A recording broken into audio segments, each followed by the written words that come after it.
menghadapi dua pegunungan besar, yaitu Pegunungan Kendeng di bagian selatan dan Pegunungan Kapur Utara di bagian utara.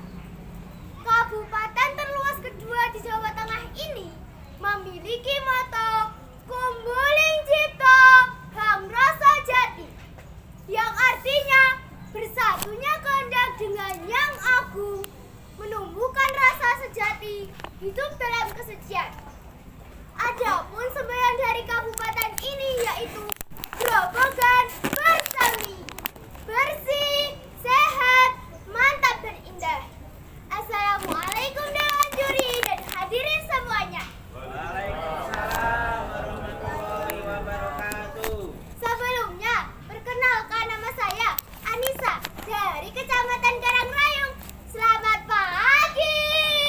Pagi.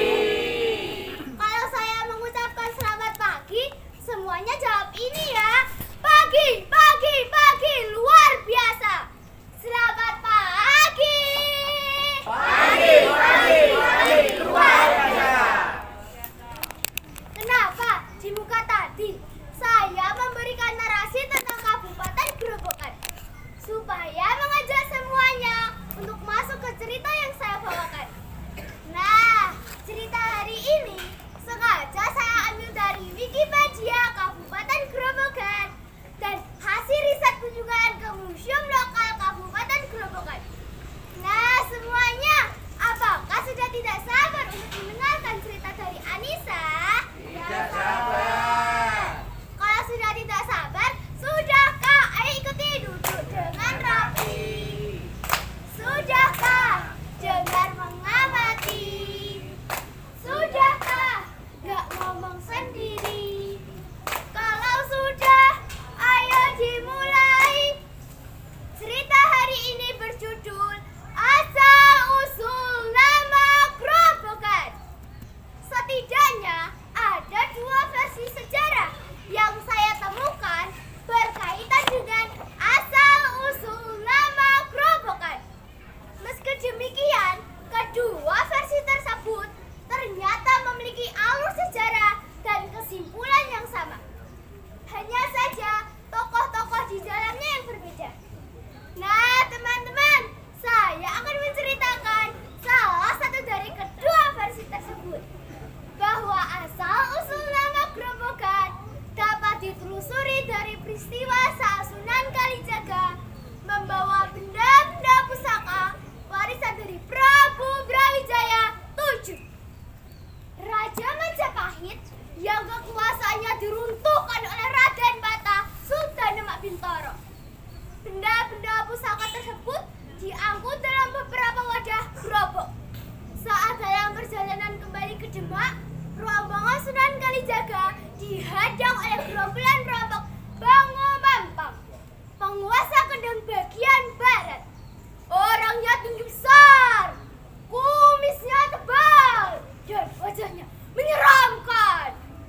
Gerobak-gerobak yang berisi benda-benda pusaka itu pun hendak diminta secara paksa oleh gerombolan perampok itu.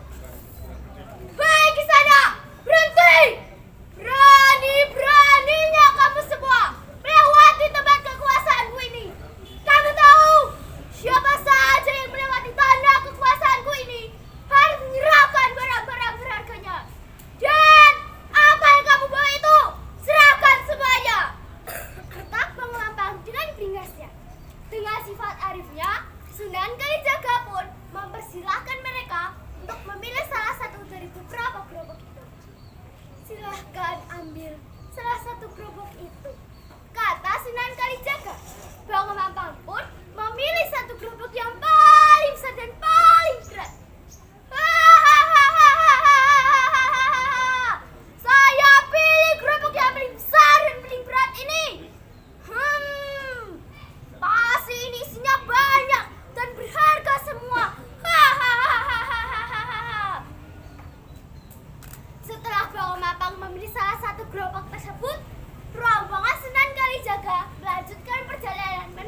takut?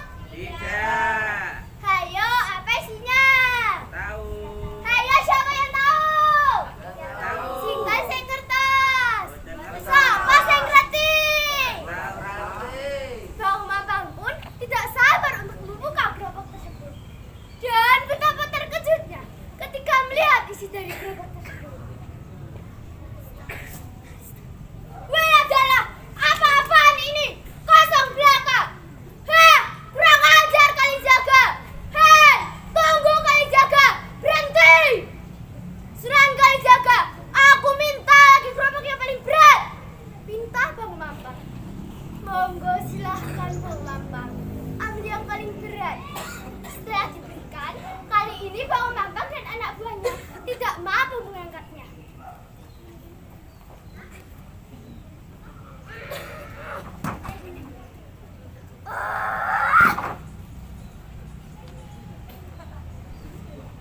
Berkali-kali ia mencoba melukai Sunan Kalijaga, namun Sunan Kalijaga tak terluka sedikit karena kesaktiannya.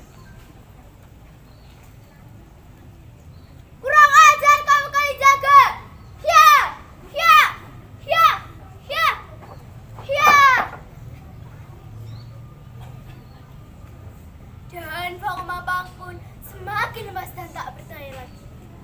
Berkali-kali ia mencoba melukai Sunan Kalijaga, namun Sunan Kalijaga tak terluka sedikit pun karena kesaktiannya. Pada akhirnya terjadilah kesepakatan perdamaian antara Sunan Kalijaga dan kelompok Bang Mampang. Mereka pun akhirnya melanjutkan perjalanan masing-masing.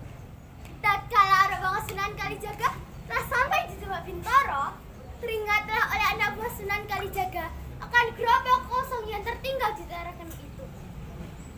Nun sewu, dalam pada matur Kanjeng Sunan, bagaimana dengan gerobak kosong yang tertinggal di daerah itu Kanjeng Sunan? Atur salah satu anak buahnya. Sunan Kalijaga pun mengatakan agar gerobak itu dibiarkan saja sebagai peringatan bagi anak cucu. Ya sudahlah, biarkan gerobak kosong itu tertinggal di sana, supaya kelak dapat dikenal anak cucu di kemudian hari. Dan tempat tersebut saya beri nama Gerobokan. Dari gerobak yang tertinggal inilah maka lahirlah nama Gerobokan.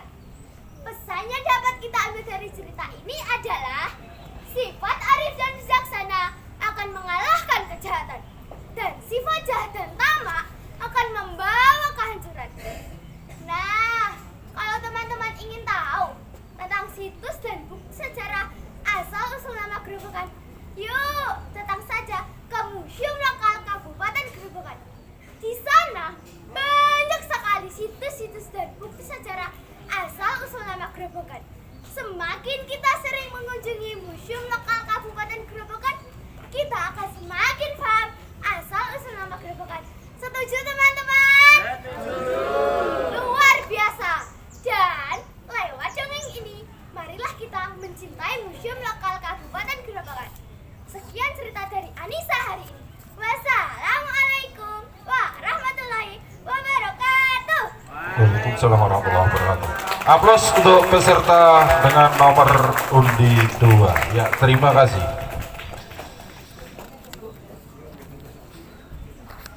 Oke, demikianlah penampilan dari nomor undi 2 yang begitu menggebu-gebu dan mengekspresikan apa yang dia miliki.